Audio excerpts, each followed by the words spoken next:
Have you ever wondered how a massive train manages to stop, even when it's hurtling along the tracks at breakneck speeds with the inertia of tons of weight and cargo pushing it to just keep going?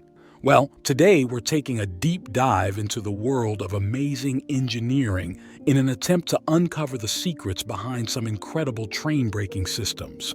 Get ready to step over beyond the tracks. First, let me throw some numbers at you. Train buffs know that early locomotives from the 1800s used to weigh usually between 2.7 and 5.5 tons. Compared to that, modern diesel trains are colossal as they can range from weighing 20 to over 120 tons, and that is just crazy. Now imagine such a massive train roaring at 130 kilometers per hour on a track that's seemingly thinner than your patience, and doing so during rush hour traffic. Bringing that beautiful steel behemoth to a halt? In my opinion, that's a mind-boggling display of engineering wizardry right there. You might remember seeing an action movie with trains screeching to a halt, sending sparks flying in all directions. Well, even though reality isn't quite as dramatic, it's equally fascinating. In fact, under normal braking conditions, you won't witness the kind of fiery spectacle Hollywood loves to exaggerate. However, during emergency stops, you might catch a glimpse of some light sparking as the brake shoes or wheels bear the brunt of it. So, let's use a practical example. This boxy-looking thing is what we fondly call a coach or a passenger car. This particular one is known as an LHB coach, designed in 1998 by a German company named Linke Hoffmann Busch, and mostly used in India. If we take a closer look, we will find that under its skirt, the LHB coach hides a real marvel of engineering. Beneath it are two bogies, each with 4 wheels. And here's the magic trick.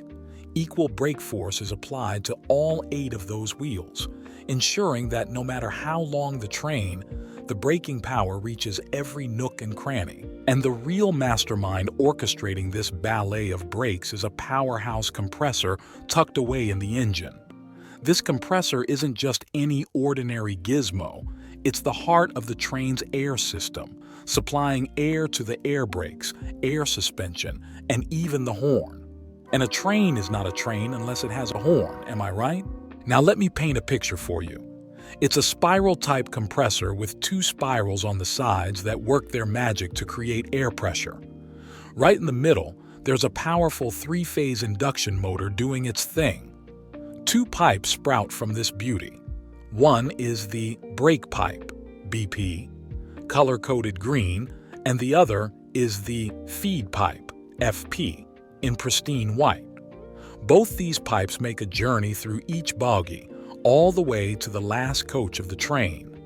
And even if the coaches get separated from the train, they still have electricity due to the battery system located under the carriage. Now, let's talk valves. Angle cocks, they're called, and they're installed on both the engine and the coach. When the engine and coaches need some time apart, these pipes are sealed shut, ensuring the pressure doesn't go down the drain. Let's finally dive into the brake mechanism of a bogie. Here's where the real action happens. The compressor in the engine is on a mission, sending pressure down that feed pipe. Before it enters the reservoir, there's a valve, which comes in handy for maintenance work, and there's a dust collector too, making sure no nasty dirt sneaks in. Another major star of the show is the non-returning valve, NRV, that lets air in from the feed pipe but never lets it sneak back out. The compressor sends such a hefty dose of pressure that it fills this reservoir by compressing a whopping 6 kilograms of air per square centimeter. That reservoir can hold up to 125 liters of air. Plus, there's another 75-liter tank nearby. That one's got something to do with train toilets, but let's not get into that right now. Next up, we've got a distribution valve, a real MVP in this air brake symphony.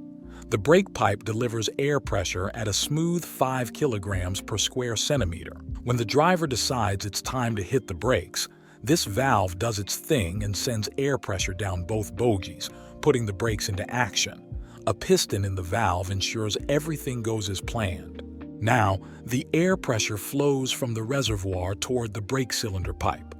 It divides the air pressure for the front and rear wheels, and there are also valves here for maintenance purposes. The pressure goes to both sets of wheels, and this is where the magic happens. Each wheel has its own brake cylinder, and when the air pressure arrives, it pushes a diaphragm, transferring the force to a pivot point. From there, the brake force is channeled to the brake shoe, which starts rubbing against the brake disc, slowing down the train. This process unfolds for every single wheel, ensuring that our mighty train comes to a graceful stop. The brake discs have a clever design, with cooling bars that keep them from overheating during all this action. But here's the twist. The brakes stay engaged even when the train stops, acting like a handbrake. So before the train embarks on its next adventure, the air in the brake cylinder needs to be released. How do they do it? Well, let's revisit the distribution valve. When the brakes are on, the reservoir and brake cylinder pipes are tightly connected. But when it's time to release the brakes, the compressor springs into action, increasing the pressure in the brake pipe.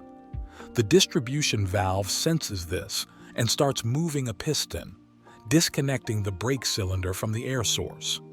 Springs come to the rescue again, helping to release all that air and set the brakes free. Listen closely, and you'll hear the brakes sigh in relief as they're released. It sounds a little something like this.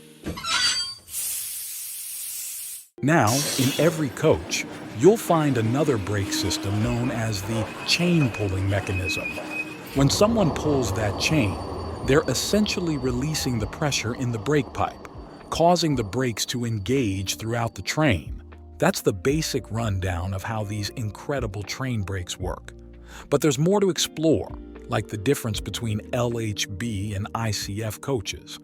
If you liked the video and want to learn more, just let me know by smashing that like button and subscribing to the channel. And hey, don't forget to drop a comment with your thoughts and questions. I would love to hear from you.